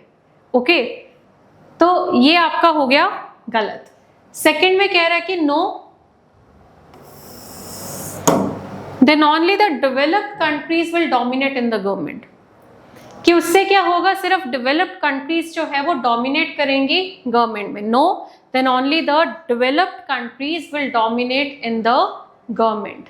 अब आप एक बात देखिए, ओनली वर्ड आ तो रहा है नो डाउट, बट कनेक्ट हो रहा है आपकी स्टेटमेंट से। स्टेटमेंट कह रहा है कि क्या वर्ल्ड की गवर्नमेंट होनी चाहिए, तो ये कह रहा है नहीं होनी चाहिए, क्योंकि उससे जो कंट्रीज डेवलप्ड है ना, जो मतलब जिनका इनकम ज़्यादा है, नेशनल इनकम ज़्यादा है और स्टैंडर्ड ऑफ लिविंग ज़्यादा है, उन पे ज़्यादा फोकस होगा, और जो अंडर डेवलप्ड है उनको इग्नोर या निगलेक्ट किया जाएगा। पॉइंट इज ट्रू, बिल्कुल जस्टिफाइड है। आपकी हर नेशन की अलग गवर्नमेंट क्यों होती है? ताकि आपकी, अब इंडिया के अंदर ही देख लो, हर स्टेट की अलग गवर्नमेंट क्यों होती है? क्योंकि वो स्टेट जो है हर कोई अपनी स्टेट के सुधार के लिए सोचे। ओके, तो आपकी अगर वर्ल्ड गवर्नमेंट बन जाएगी तो उससे क्या होगा, कुछ कंट्रीज पे ध्यान दिया जाएगा, कुछ कंट्रीज जो है वो निगलेक्ट हो जाएंगी। तो सेकंड वाला सही है, पहला वाला गलत है। तो आंसर होगा इसका बी ऑप्शन, यानी कि ओनली नंबर 2 फॉलोज। ठीक है, अगला देखिए, should health care service be nationalized, कि जो हेल्थ केयर सर्विस होती है क्या हमें इसको नेशनलाइज करना चाहिए? तो जरा देखिए इसको एक बार। तो देखो फर्स्ट वाले में उसने आपको क्या बोला है, yes it has been done elsewhere. अब आप सिचुएशन देख रहे हो, कोर्ट में खड़े हो, केस आया है कि हेल्थ केयर सर्विस को नेशनलाइज करे। अब वकील पूरे जोश के साथ खड़ा हुआ और कह रहा है कि हाँ कहीं और भी हुआ है तो हम भी कर देते हैं। भाई ये तो जस्टिफिकेशन ही नहीं है, बिल्कुल गलत है। सेकंड में कह रहा है no, the quality of health care service will deteriorate. Nationalize करने से स्टैंडर्ड क्यों खराब होगा? They are not connected well. Okay, ये इससे कनेक्ट ही नहीं हो रही जस्टिफिकेशन। नेशनलाइज होने से स्टैंडर्ड कैसे खराब हो जाएगा? तो ये भी गलत है, दोनों ही गलत है। तो आंसर होगा इसका neither 1 nor 2 is strong. Okay, D option. चलिए आगे देखिए, should telecasting feature films be stopped, क्या हमें फीचर फिल्म्स के टेलीकास्ट को रोक देना चाहिए? तो पहला आर्ग्यूमेंट कह रहे हैं यस। रीजन क्या दे रहा है कि young children are misguided by feature films. No, this is the only way to educate the masses. Only word तो आते ही ना एकदम से अलर्ट हो जाना कि ये गलत होएगा, है ना। तो अब देखो वो कह रहा है कि जो फीचर फिल्म्स जो है उनको उनका टेलीकास्ट क्या हमें रोक देना चाहिए। तो पहला आर्ग्यूमेंट कह रहा है yes, young children are misguided by feature films. Is it? क्या ये मतलब आपका ये जो पॉइंट है कि यंग चिल्ड्रन जो है, छोटे बच्चे जो है वो मिसगाइड होते हैं फीचर फिल्म से, इज इट? ये चीज एप्लीकेबिलिटी इसकी 100% एप्लीकेबिलिटी नहीं है, तो ये गलत है। ओके ये कह रहा है this is the only way to educate the masses. वो कह रहा है कि फीचर फिल्म्स जो है बस उसी से ही एजुकेशन मिलती है, यही एक तरीका है और कोई तरीका ही नहीं है। उन्होंने कहा स्कूल से भी एजुकेशन नहीं मिलती, तो उन्होंने बाकी सारी चीज़ों को नलीफाई कर दिया कि बस फीचर फिल्म से ही एजुकेट होंगे बच्चे, और कोई तरीका ही नहीं है उनको एजुकेट करने का। तो बच्चे ये भी गलत है, तो आंसर इसका भी क्या होगा? D option, that is neither one not two is strong. अगला देखते हैं, should agriculture in rural India be mechanised. वो कह रहा है कि क्या इंडिया का जो रूरल इंडिया है उसमें जो एग्रीकल्चर होता है क्या उसको मैकेनाइज्ड कर देना चाहिए। मैकेनाइज्ड का मतलब होता है कि मशीनरीज का यूज। ओके तो इसका आर्ग्यूमेंट क्या है? पहला कह रहा है हाँ कर दो, क्यों? प्रोडक्शन बढ़ेगी, बिल्कुल सही है। मशीन से तो यही होता है ना, मशीन वो कर पाती है जो इंसान नहीं कर पाता। तो अगर एक ह्यूमन जो है अब मान लो 5 to 8 units per hour produce कर रहा है, मान लो एग्जाम्पल, ओके प्रोड्यूस तो चलो हम फैक्ट्री में ज़्यादा रिलेट कर पाएंगे ये एग्जाम्पल। तो अगर हम एग्रीकल्चर से रिलेट कर रहे हैं तो एक लैंड है, उस लैंड की मेंटेनेंस के लिए मान लो 5 से 8 लेबरर्स की ज़रूरत है। पर अगर आप मैकेनाइज्ड कर लेंगे तो उसी सेम लैंड के लिए हो सकता है आपको 2 से 3 लेबरर्स की ज़रूरत पड़े, तो वेस्टेज आपकी कम होगी, है ना। तो प्रोडक्शन आपकी बढ़ेगी, प्रोडक्शन ज़्यादा होगी। अब आप एक बात समझ रहे हो, हायर प्रोडक्शन क्या है? मान लो ये एक लैंड है, इस लैंड पे 10 लोग काम करते हैं, ठीक है, ये 10 लोग हैं। अब 10 लोग जो है मान लो पहले 500 केजी की प्रोडक्शन कर रहे थे, मतलब ये 10 लोग जो है इस लैंड पे खेती बाड़ी करके 500 किलो का प्रोड्यूस जनरेट कर रहे थे। पर मशीन्स के आने से वही 10 लोग अब 1000 केजी जो है प्रोडक्शन कर रहे हैं, डबल कर रहे हैं। तो समझ रहे हो, तो यहाँ पे वो ये नहीं कह रहा बंदों को निकाल दो, वो कह रहा है कि उनका प्रोडक्शन बढ़ जाएगी पर पर्सन। अगर हम लैंड देखें या मतलब आपका जो भी एरिया ऑफ लैंड है, पर पर्सन जो है उसकी कंट्रीब्यूशन जो है वो इंक्रीज होगी अगर मशीन्स का यूज होगा। तो फर्स्ट वैलिड है। तो ये कह रहा है it would lead to rural unemployment. भाई अनएम्प्लॉयमेंट की बात ही नहीं हो रही, मैकेनाइज करने की बात हो रही है। मैकेनाइज करने से प्रोडक्शन बढ़ेगी, आप किसी को निकालने को थोड़ा कह रहे हैं। वो तो हम आपको इसकी डेफिनेशन समझाते हैं कि जो काम पहले 8 बंदे करते थे अब 3 लोग करेंगे। अब इसका ये मतलब थोड़ा कि हम 8 बंदे वाला काम 3 बंदे करेंगे तो 5 बंदों को निकाल देंगे, नहीं। जो काम पहले 8 बंदे करते थे वो अब 3 बंदे करेंगे, तो 8 बंदे वही 8 बंदे अब मशीन से जो काम करेंगे उससे हमें कितना फायदा होगा, कितना प्रोडक्शन बढ़ेगा, हम किसी को निकाल थोड़ा रहे हैं। तो यहाँ पे फर्स्ट सही है, सेकंड गलत है, तो आंसर इसका क्या होगा? Option number A. चलिए next, should the illiterate be debarred from voting. Illiterate जो है, जो एक इलिटरेट पर्सन है, क्या हमें उससे उसके वोटिंग राइट्स छीन लेने चाहिए? तो पहला आर्ग्यूमेंट है yes, they are easily misguided. दूसरा कह रहा है no, it is their constitutional right. चलिए देखते हैं इलिटरेट से क्या उसके वोटिंग राइट हमें छीन लेने चाहिए। तो पहला कह रहा है हाँ जी कर देना चाहिए। क्यों? क्योंकि हम उनको इजीली मिसगाइड कर सकते हैं, क्योंकि वो लोग इजीली मिसगाइड हो जाते हैं। तो बच्चे एक बात सुनिए, जस्ट बिकॉज एक बंदा इलिटरेट है इसका ये मतलब नहीं है कि हम बोले कि वो फटाफट मिसगाइड हो जाएगा, दे आर इजीली मिसगाइडेड, ऐसा तो नहीं है ना। देखो आप जो है एक पढ़े लिखे बंदे को भी मिसगाइड कर सकते हो, और एक अनपढ़ जो इलिटरेट पर्सन है वो इंटेलिजेंट भी हो सकता है। तो ये क्राइटेरिया गलत है। सेकंड कह रहा है कि नहीं, उनसे ये राइट नहीं लेना चाहिए, ये उनका कॉन्स्टिट्यूशनल राइट है। पॉइंट इज राइट, ये तो उनका कॉन्स्टिट्यूशनल राइट है, हम उनसे उनका राइट नहीं छीन सकते किसी भी सिनारियो में। तो आंसर होगा इसका option number B. Okay next question, should luxury hotels be banned in India? India में क्या लग्जरी होटल्स को बैन कर दिया जाए? तो पहला आर्ग्यूमेंट कह रहा है यस। रीजन क्या दे रहा है कि ये वो जगहें हैं जहां से इंटरनेशनल क्रिमिनल्स ऑपरेट करते हैं। These are places from where international criminals operate. Second कह रहा है no affluent foreign tourists will have no place to stay. Okay, जो एफ्लुएंट फॉरेन टूरिस्ट है उनके पास कोई जगह नहीं होगी रहने की। तो देखते हैं कौन सा वैलिड है। तो पहला तो देखो बिल्कुल ही गलत है। वो कह रहा है कि लग्जरी होटल्स को बैन करने का रीजन क्या दे रहा है कि यहाँ पे जो है क्रिमिनल्स जो है वो काम करते हैं। क्या लग्जरी होटल में सिर्फ क्रिमिनल होते हैं? लग्जरी होटल होंगे तो आपके यहाँ पे जो इन्फ्लुएंशियल लोग होंगे वो आने से पहले सोचेंगे नहीं तो वो अदरवाइज जो हाई क्लास पीपल है वो आपके देश में आना चाहते भी होंगे, आ नहीं पाएंगे अगर उनके पास कोई ऑप्शन नहीं होगा अच्छे वाला स्टे के लिए। तो ये क्रिमिनल्स तो देखो कहीं से भी ऑपरेट कर सकते हैं, वो लग्जरी में भी जा सकते हैं और वो 1 स्टार होटल में भी जा सकते हैं, उन्होंने तो कहीं से भी काम करना है, वो जंगल में भी जा सकते हैं। तो ये कोई कनेक्शन नहीं था, फर्स्ट वाला आपका बिल्कुल ही गलत है। सेकंड कह रहा है no affluent foreign tourists will have no place to stay. जो एफ्लुएंट फॉरेन टूरिस्ट है उनके पास रहने की कोई जगह नहीं होगी, पॉइंट इज राइट। देखो एफ्लुएंट पहले तो फॉरेन यानी बाहर के लोग, और एफ्लुएंट क्या होता है?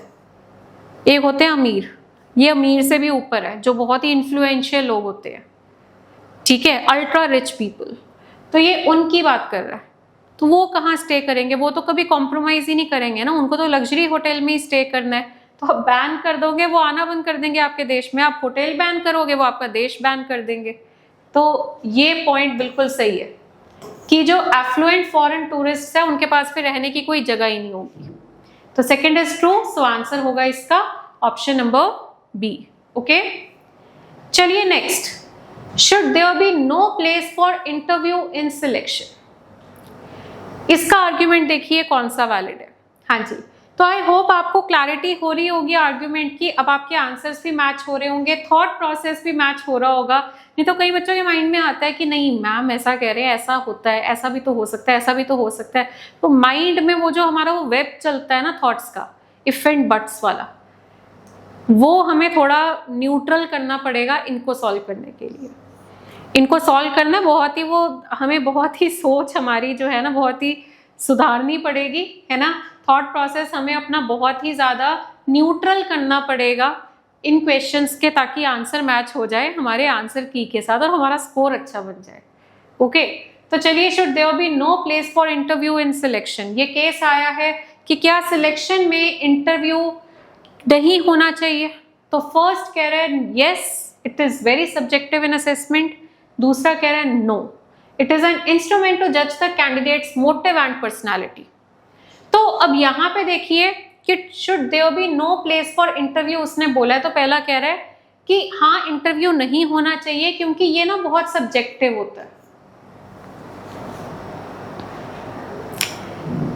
तो बच्चे एक बात है कि इंटरव्यू सब्जेक्टिव तो होता है, आपकी प्रैक्टिकल नॉलेज थोड़ा असेस होती है। आपसे पूछेंगे अच्छा ये कैसे होगा, आप बता दोगे ऐसे होगा। आपसे पूछेंगे इस सिचुएशन में क्या होगा, बता दोगे ऐसा करेंगे। बट आपने रियलिटी में वो सिचुएशन फेस करी है या रियलिटी में आपने वो काम किया है, वो नहीं पता लग रहा इंटरव्यू में। इंटरव्यू में सिर्फ बातचीत हो रही है और बातचीत में आपसे कुछ पूछा जा रहा है, थ्योरेटिकल चीज पूछी जा रही है, आप उसका जवाब दे रहे हो बोलकर, वो बोलकर पूछ रहे हो, आप बोलकर बता रहे हो। बट आपसे वो पूछेंगे, मान लीजिए सपोज एग्जांपल आपको मैं दे रही हूँ कि आपसे वो पूछेंगे कि मान लीजिए रोड पे एक एक्सीडेंट हुआ है और आप वहाँ से जा रहे हो और आपका एग्ज़ाम है, तो आप क्या करोगे? क्या आप रुकोगे कि आप जाओगे? अब उस टाइम तो आप बड़ा अच्छा इंसान बनने के चक्कर में बढ़िया सा जवाब दोगे, बट रियल लाइफ में क्या आप वो करोगे जो आप बोल रहे हो? समझ रहे हो मेरी बात? सो आर्ग्यूमेंट जस्टिफाइड है कि ये बहुत सब्जेक्टिव होते हैं, है ना, कि आप जो है आप एक सिचुएशन के ऊपर बात कर रहे हो, आप उस सिचुएशन को फेस नहीं कर रहे हो। सेकंड में कह रहा है कि no should there be no place for interview, तो वो कह रहा है नहीं ऐसा नहीं होना चाहिए, इंटरव्यू होना चाहिए क्योंकि ये एक इंस्ट्रूमेंट है जिससे कि कैंडिडेट का मोटिव और पर्सनालिटी जज होती है। बात तो ये भी सही है ना। कि इंटरव्यू जो होता है, ठीक है, वहां पे बात चाहे सब्जेक्टिव होती हो, बट इससे क्या होता है कि हम एक कैंडिडेट का कॉन्फिडेंस देख रहे हैं, उसकी पर्सनालिटी देख रहे हैं, the way he speaks, the way he express, the way he talks, the way he comes, है ना। जैसे कि वो एंटर कर रहा है रूम में तो आके वो कितना कॉन्फिडेंटली आपसे हेलो कर रहा है, गुड मॉर्निंग कर रहा है, बात कर रहा है, तो ये सब चीजें असेस होती है। तो एक्चुअली ये होता है, इंटरव्यू का ये मतलब नहीं है कि आपसे 10 सवाल पूछे 10 के 10 आंसर आने चाहिए, आप ऐसे डरते डरते आंसर दे रहे हो, हाथ कांप रहे हैं, पैर कांप रहे हैं और 10 के 10 आंसर दे दिए, तो आपको क्या लगता है इंटरव्यू का स्कोर बढ़िया हो जाएगा? नहीं, आपका स्कोर बढ़िया होगा आपकी पर्सनालिटी से। तो इंटरव्यू एक्चुअली आपकी पर्सनालिटी को चेक करता है। Okay, so it is an instrument to जज the candidates motive and personality, that is true. So both are correct in their opinion, both are correct, दोनों जस्टिफिकेशन स्ट्रॉन्ग है, तो answer होगा इसका ऑप्शन नंबर ई। अगला, should higher education be completely stopped for some time? क्या हमें higher education को पूरी तरह से रोक देना चाहिए कुछ टाइम के लिए?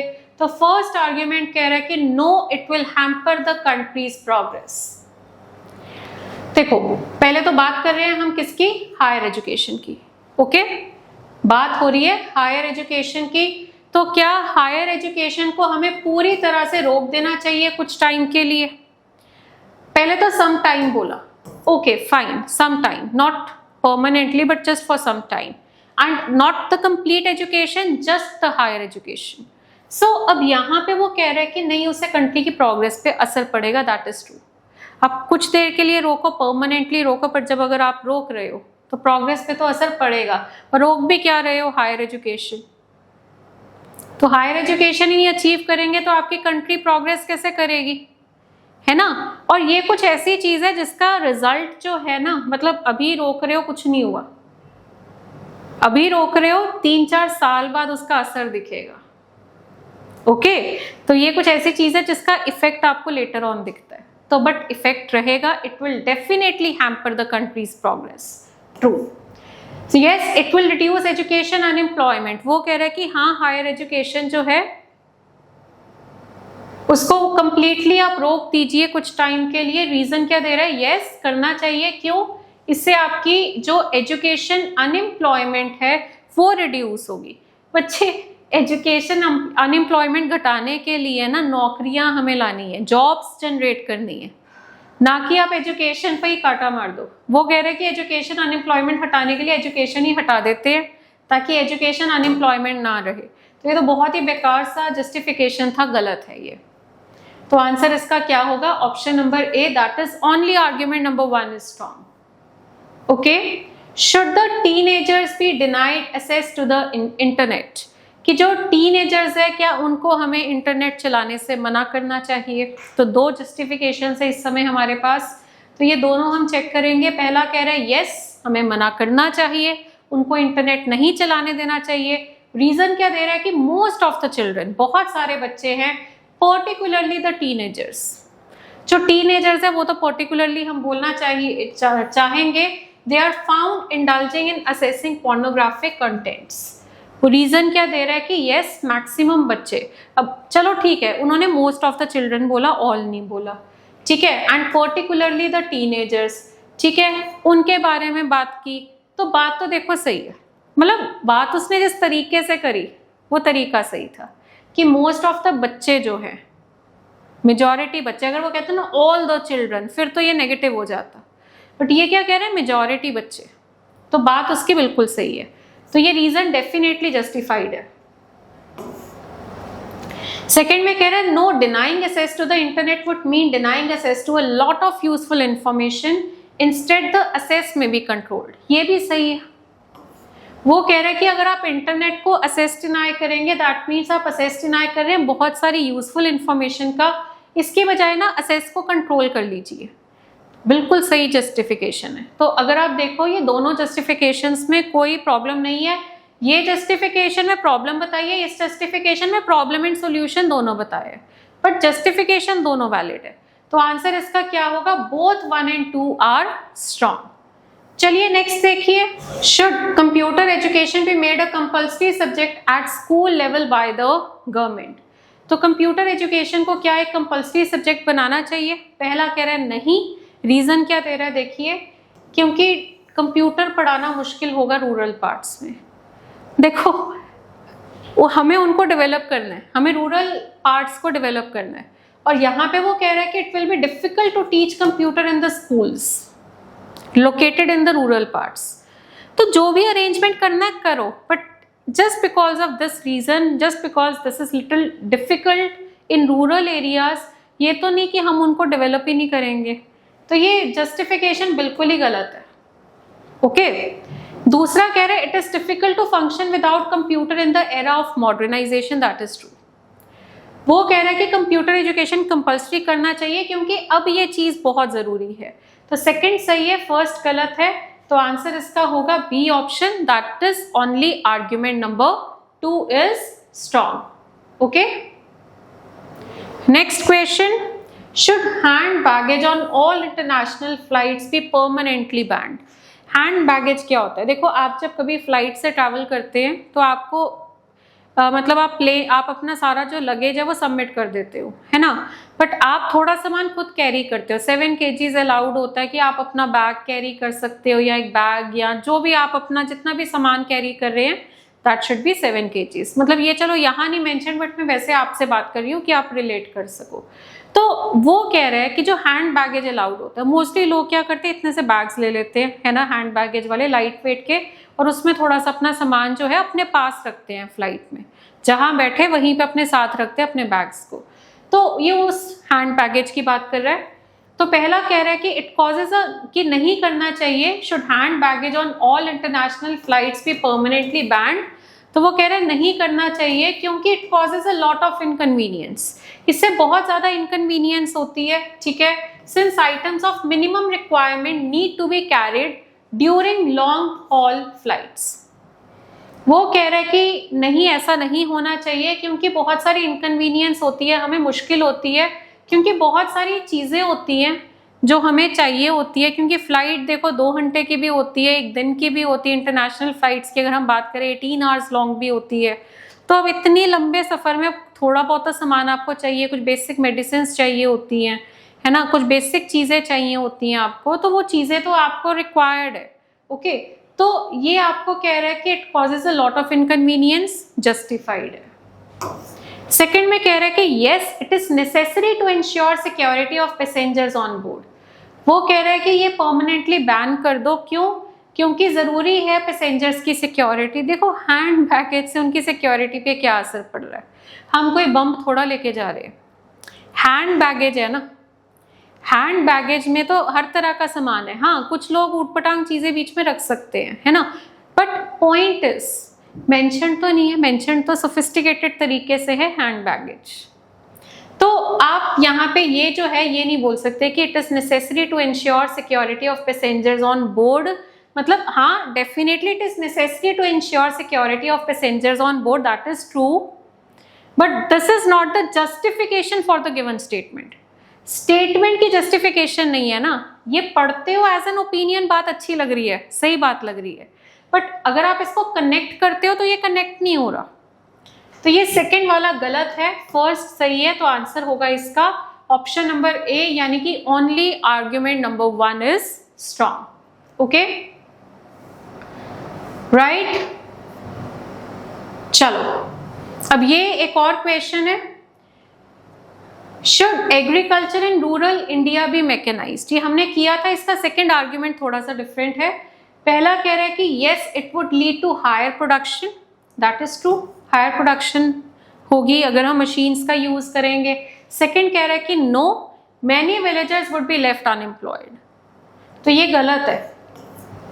आपका प्रोड्यूस बढ़ेगा, ये नहीं जितने लोग हैं सब काम करो, बस फर्क इतना है कि आप जितने भी लोग थे पहले कम प्रोडक्शन कर रहे थे, अब ज्यादा करोगे बिकॉज ऑफ मशीन्स। तो आंसर इसका क्या है, ओनली 1 इज स्ट्रॉन्ग। ओके तो पहला कह रहा है कि शुड न्यू स्टेटमेंट कह रहा है should new big industries be started in Mumbai. Mumbai में क्या हमें और नई बड़ी इंडस्ट्रीज स्टार्ट करनी चाहिए?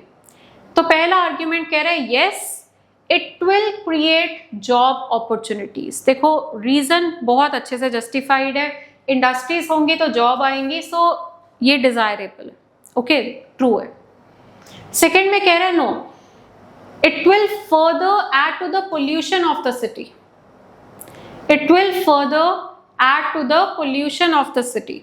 तो देखिए मुंबई की बात हो रही है, मुंबई में बिग इंडस्ट्रीज की बात हो रही है और रीजन दे रहा है कि नहीं ऐसा नहीं करना चाहिए, उससे क्या होगा, पोल्यूशन बढ़ेगा। तो देखो पोल्यूशन भी एक कंसर्न की बात है, अगर ऐसी बात है तो फिर हमें नहीं भी करना चाहिए ये सब कुछ।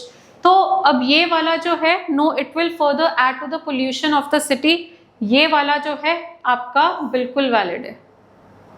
ओके, ये भी सही है और ये भी सही है, राइट। अब यहां पे हम पता है क्या बोलेंगे, ये दोनों जो पॉइंट्स है ना, यस नो तो ऑपोजिट है बट दोनों जस्टिफिकेशंस भी ऑपोजिट है। ये कह रहा है जॉब अपॉर्चुनिटीज बनेंगी, ये कह रहा है पोल्यूशन जो है वो ऐड होगा। तो यस और नो दोनों जस्टिफाइड है। ओके, तो आंसर इसका क्या होगा, बोथ 1 and 2 आर स्ट्रॉन्ग, कि दोनों स्ट्रॉन्ग है।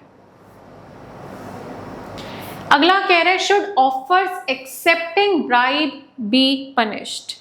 क्या हमें जो ऑफर्स होती है, जो ब्राइब एक्सेप्ट करने वाली, उन ऑफर्स को हमें पनिश करना चाहिए? तो पहला आर्ग्यूमेंट कह रहा है कि नो, ऐसा नहीं होना चाहिए।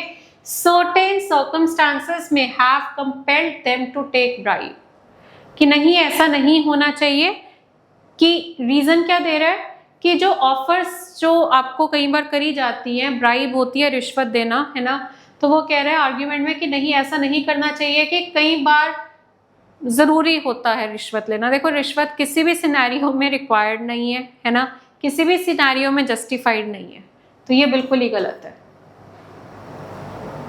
ओके, कुछ भी ऐसे सर्कमस्टांसेस है ही नहीं जहां पे आप ये कह दो कि ब्राइब लेना जस्टिफाइड है। सेकंड में कह रहे हैं they should do the job they are interested with honestly. वो कह रहे हैं कि हाँ ये पनिश होना चाहिए, क्योंकि जो लोग काम कर रहे हैं अपनी ऑनेस्टी के साथ काम करें, that is true. Second valid है, फर्स्ट गलत है, सेकंड सही है। तो आंसर इसका क्या होगा, only second follows. Okay okay, next question, should India give away Kashmir to Pakistan.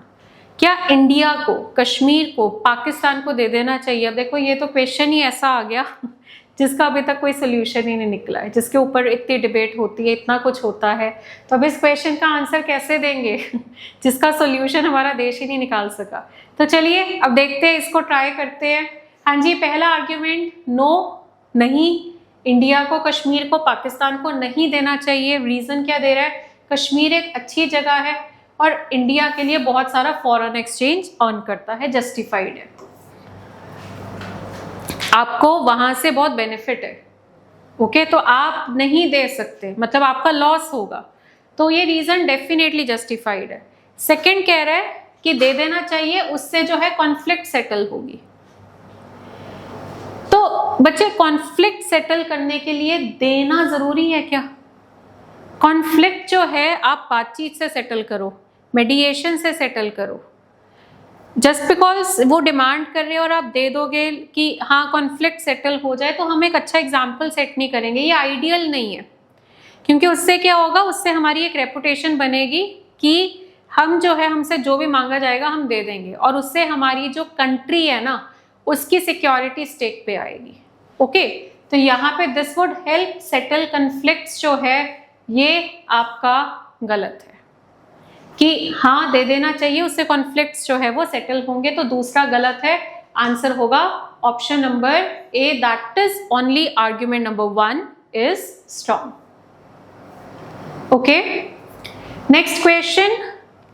हाँ जी, नेक्स्ट देखिए, वो कह रहे हैं should foreign films be banned in India. क्या फॉरेन फिल्म्स जो है उनको हमें इंडिया में बैन कर देना चाहिए? फर्स्ट आर्ग्यूमेंट है yes, they depict an alien culture which adversely affects our values, कि वो एक एलियन कल्चर को डिपिक्ट करता है जो हमारी वैल्यूज को बहुत ही गंदी तरह इफेक्ट करते हैं। सेकंड कह रहा है कि no foreign films are a high artistic standard. बच्चे यहाँ पे देखिए, फॉरेन फिल्म्स को आप बैन करने की बात कर रहे हो, रीजन दे रहा है कि एलियन कल्चर देते हैं, तो बच्चे एलियन कल्चर अगर वो दे रहे हैं तो उससे हमारी वैल्यूज इफेक्ट हो रही हैं. Is this reason justified? Is the given prediction true? क्या फॉरेन फिल्म्स एलियन कल्चर ही देते हैं? फॉरेन फिल्म्स एजुकेशनल भी होती है, एंटरटेनिंग भी होती है, कॉमेडी भी होती है ना, एक्शन भी होता है, हॉरर भी होता है, हर चीज होती है. तो ये तो कोई एक नेगेटिव एस्पेक्ट उठा के इन्होंने बोल दिया. तो फर्स्ट आर्ग्यूमेंट बिल्कुल गलत है. This reason is not at all justified because this reason, the reason that they are giving that they depict an alien culture, ये रीजन जो है ये वैलिड ही नहीं है ना. सेकंड में कह रहा है कि नहीं, फॉरेन फिल्म्स जो है उनके हाई आर्टिस्टिक स्टैंडर्ड्स है, कि नहीं बैन करना चाहिए क्योंकि उनके हाई आर्टिस्टिक स्टैंडर्ड है. देखो ये भी रीजन, ये एक ओपिनियन है, ये जस्टिफिकेशन नहीं हो सकती. High artistic standard is not the reason to not ban. ये सिर्फ एक फीचर है उनका, ये एक क्वालिटी है, just one of the qualities. तो आपकी भी मूवीज के हाई आर्टिस्टिक स्टैंडर्ड्स होते हैं, ऐसी बात नहीं है ना. तो ये रीजन, मतलब ये रीजन इस चीज को जस्टिफाई नहीं करता कि आप फिल्म्स को बैन ना करो. तो यहाँ दोनों ही गलत है, तो आंसर होगा नीदर वन नॉर टू. तो ये था आपका आर्ग्यूमेंट्स का चैप्टर. आई होप आपको ये जितने भी क्वेश्चंस हमने डिस्कस किए हैं इससे काफ़ी हद तक क्लैरिटी हुई होगी कि आर्ग्यूमेंट्स क्या होता है, कैसे सॉल्व करना है. और अभी हम आर्ग्यूमेंट्स में बहुत सारी चीज़ें करेंगे, जैसे कि वीकनिंग आर्ग्यूमेंट्स आता है आपका, which of the following strengthens the given argument आता है, पैराग्राफ बेस्ड क्वेश्चंस आते हैं. तो अलग अलग टाइप के क्वेश्चंस हैं. बट आज आपकी क्योंकि इस फ्री बैच की फर्स्ट क्लास थी तो आज हमने स्टेटमेंट बेस्ड आर्ग्यूमेंट किया है. धीरे धीरे जो है हम हर तरह की चीज़ कवर करेंगे इस बैच में. और ये एक ऐसा बैच है जिसमें हमारा पूरा सिलेबस, आपका पूरा सिलेबस जो है क्लैट का, वो फ्री ऑफ कॉस्ट करवाया जाएगा. ओके, फ्री बैच है विद द एक्सपीरियंस्ड फैकल्टी, जिसमें कि हम आपको पूरा सिलेबस कॉन्सेप्ट बेसिक के साथ करवाएंगे. Okay students, thank you so much. This is Tanvi signing off. Bye.